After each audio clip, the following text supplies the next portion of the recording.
If you guys drive a 2015 to 2017 Ford Mustang and you're finally ready to upgrade your headlights, this video is for you. I'm going to compare two of the best headlights out there. So far, I've got the Alpharex Nova Series. This is the Alpha Black color, and this is the Mark II. The reason I chose this from Alpharex is because it's the most expensive headlight on their website. Figured it'd be a good headlight to compare to the all-new Generation 2 Morimoto XB headlight housing. Both of these have a lot of pros and cons. We're gonna go over that together. We're gonna show you guys the light output. I wanna see just how much brighter or less bright these are compared to this right here, your stock Bi-Xenon headlight housing. This Bi-Xenon headlight housing does use an HID bulb. It uses this right here, a D3S bulb. And yes, you can upgrade that bulb, but it does not even compare to what you can get out of replacing the entire assembly like this or this. So let's first discuss the light output. Which one of these are the brightest? Obviously, it's not going to be this one.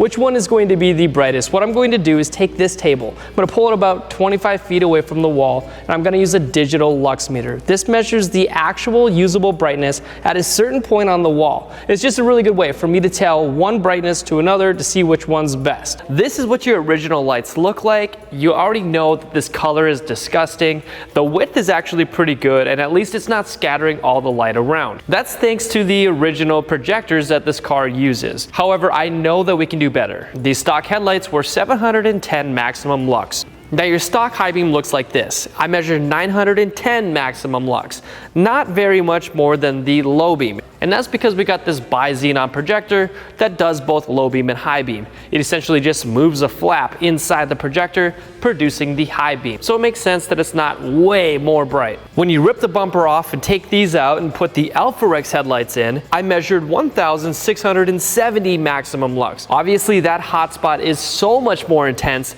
than your original lights. So one, it's going to help you see further down the road. It's going to keep you safer. You still get that width, but you also get that bright white color. You see those two beautiful cutoff lines, and that's just so you can raise these headlights up enough, but not blind the oncoming drivers. The Alpharex on high beam, I measured 1,580 maximum lux. If you're paying attention to the lux numbers, that is less lux than the low beam. But remember, lux is the actual usable brightness at a certain point. And since there's two Bi-LED projectors on each headlight opening up to give you that high beam, it's actually spreading out the light more. Since it doesn't focus that light, you get a smaller number. After taking these out of the vehicle and installing the Morimoto XB headlights, you really get to see just how intense of a light output you can get when you upgrade the entire housing on your Mustang. I measured 1,810 maximum lux, which was even brighter than the Alpharex. On high beam with the Generation 2 headlights from Morimoto, we measured 1,880 maximum lux. That's actually brighter than their low beam and brighter than the stock or the Alpharex headlights. It is insanely bright, and that's because all three of the projectors are Bi-LED projectors, which means all three on each side will open up and do high beam for you as well. We saw about 70 lux more than the low beam of the Morimoto XB. When you compare the Morimoto XB and the Alpharex, you'll notice that same color, but I do wish I had a little bit more width on the Morimoto XB housing. Now I know Morimoto's gonna say we wanted all of that intensity down the road where you're looking, and then they would encourage you to install aftermarket fog lights that are extremely wide and will make up for the width of that beam pattern. Alpharex does have a really wide beam pattern. I like the beam pattern, I think a little bit more on the Alpharex versus the Morimoto. However, the intensity speaks for itself on the Morimoto headlights. As far as which one's best, really that's up to you looking at both of these beam patterns. Morimoto takes the cake in brightness, Alpharex takes the cake in width. Both of them are way better than your OEM lights. So it's pretty obvious. Both of these headlights have a substantial improvement in the light output no matter which one you get. The Generation 2 Morimoto or the Alpharex Nova Series Mark II. Either one of these are going to be a good upgrade when it comes to the light output. But what about the features? Because obviously that's what we're buying these headlights for, to replace what you originally have and have something that's actually cool on the front of your vehicle. Let's dive in first to the Alpharex headlight. With the Alpharex headlight off in the Alpha Black, it is super blacked out. This thing looks epic. It's very aggressive, as you can see on the front of this vehicle. The only real definition you get to see in this headlight housing when it is off are those 3 ice cube projectors. As you saw with the outputs, the Alpharex's iconic 3D ice cube projectors pack a punch. All 3 of these LED projectors are producing your low beam light output, and the outer projectors are Bi-LED projectors, meaning they do both low beam and high beam. So that's where you're getting that extra punch of light with your high beam light output. If you look at the front of these headlights, you're going to notice those 3 bars, which are the daytime running lights. The DRL is set at white for default, but that's what's really cool about these headlights, is that they are customizable. If you have a vehicle that would look better if the DRL was amber, you can do that with these headlights. Now the downside is you do have to remove the entire bumper, pull the headlight back out so that you can switch it to ambers. So just make up your mind. Do you want a white DRL or an amber DRL before you do the install? As far as the turn signal goes on this Alpharex headlight, it does have a sequential turn signal, so you're going to notice that scrolling effect. The scrolling effect is really cool, but if you did want to change that by any way, you just can't. That is the only option. It's just the sequential turn signal. I like the sequential better anyways, so it doesn't really bother me. On top of all of these other features, when you hit the unlock button on your Mustang, if you had these installed, you get this epic startup sequence. If your new aftermarket headlight housing does not have a startup sequence, in my opinion, just throw it away. It's not cool. It's not with the times. This headlight does have the startup sequence, and so I think that's pretty cool. So how does this compare to this? Let's dive into the Morimoto XB. For the most part, the Generation 2 Morimoto headlights have the same amount of features as the Alpharex did.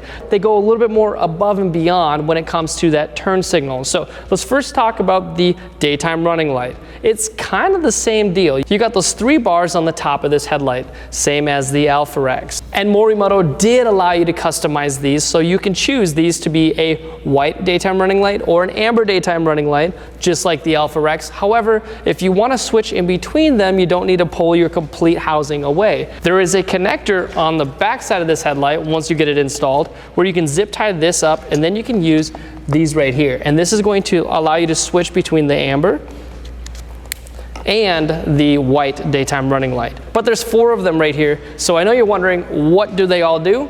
Let's dive in. If you choose the red key, your daytime running light is going to be white. But then your turn signal has this fade off effect. It looks like this when it blinks. If you choose the blue key, you're going to have a white daytime running light, but then you're going to have that sequential turn signal, which is, in my opinion, my favorite kind of turn signal. If you choose the green key, you're going to get that amber daytime running light that looks epic, and your turn signal is going to do that standard blink and then fade off. And lastly, if you choose the black key, you're going to get that amber daytime running light with a sequential turn signal. Now the projectors on this Morimoto headlight utilize triple Bi-LED projectors to deliver unmatched light output like you saw on the wall. They're all 3 Bi-LED, which means that they all 3 do both low beam and high beam. The Morimoto Generation 2 headlights are DOT compliant with all VMS SS108 regulations for on-road use in the USA.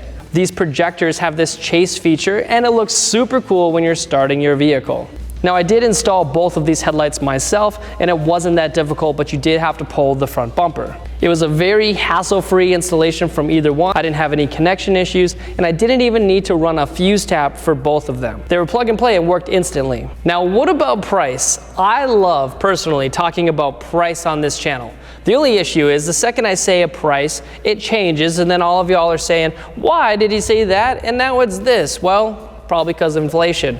I can't tell you guys the price, but I did post the links in the description below. So whenever you watch this video, click on those links and you'll be able to see the price. Right now, this one's $1,400, and at this very moment, there's not even a price on this Generation 2 headlight. Morimoto sent it right away so that we can do this comparison. So full disclosure, I cannot do the price comparison right now, but in my opinion, both of these headlights look really cool.